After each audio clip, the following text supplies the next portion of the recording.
Hi, this is Eric Martin, Report Game Geek. I'm here with Alessandro Pra from Horrible Games, looking at Vendetta, designed by Charlie Cleveland and Bruno Faiduti, which I should point out at the bottom here is the vampire. Just a mock-up cover, it will be better than this in the end. But the important thing, the Vampire the Masquerade logo here. Finally, we announced it yesterday. It's been in the plans for a long time, but we actually announced this game last year without the Vampire the Masquerade thing attached to it. But it was already planned, and now we can announce it that yes, we are very excited. It's the first licensed game we do. Okay. So we are quite excited. So who are we? Are we one of the bloodlines within the world? Yes, we are. The game is set in Chicago, like the latest rule book from the role-playing game. Edition. Yes. And each player is one of the elder members of one of the vampire clans. So, for example, I have here the Bruja deck, and this is not a clan deck. These are the humans we want to control. Okay. Okay, this is, for example, the Malkavian deck. Okay, so basically each player can choose among some of the, not all of the clans will be there from the start, because also not all the clans are available in the 5th edition of the rulebook. So. Okay. But basically each player is playing a vampire from one of the clans. Okay. And the game lasts 3 rounds. This is the deck from the first round, and this is the ally deck. Basically, the goal of the game is to take control of these influential figures. They can be humans or vampires. And each player will have to play cards that have different kinds of effects and apply in different moments of the round and have a different cost. And strength. So basically, you can play cards secretly or openly. They add to your strength, and the player with the highest strength during the resolution phase will get the card which is worth points, blood, and it may have long-term ongoing effects during the game.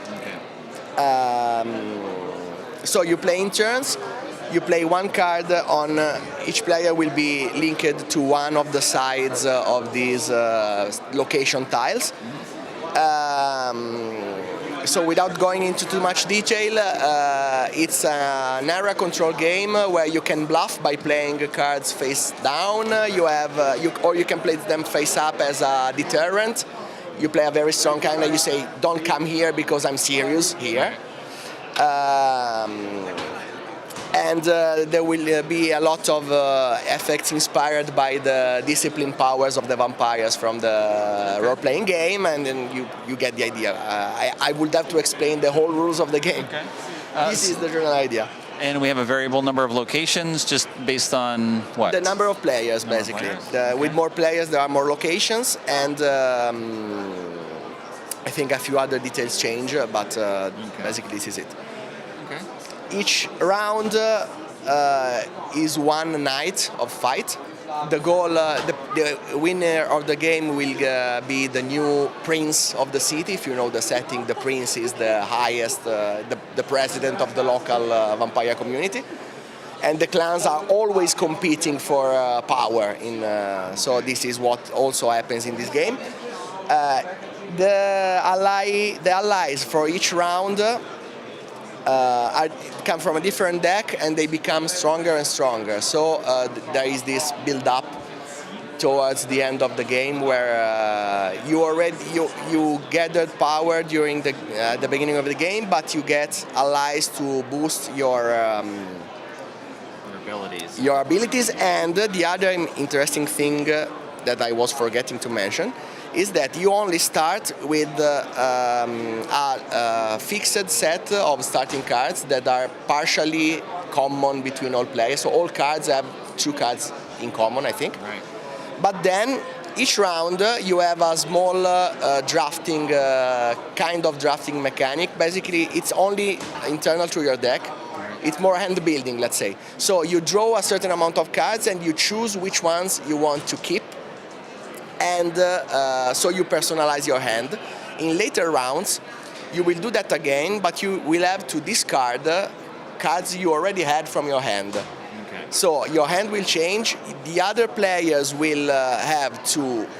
They know that they know some of your cards, but they don't know what kind of new stuff you picked from your deck, and they don't know which cards you don't have anymore. Right. So this is another thing that comes into the bluffing part of the game. That sounds very Fidudian. Yeah. So, okay. And then that's it. And we go through 3 complete rounds Yes, with the for allies. complete rounds, you count how many points you have in the end, and the strongest one, the player with the most influence, it's the winner at the end. All right. Thank you, Alessandro, for Thanks a to review you. of Vendetta. Coming with a more polished box. Yes, definitely.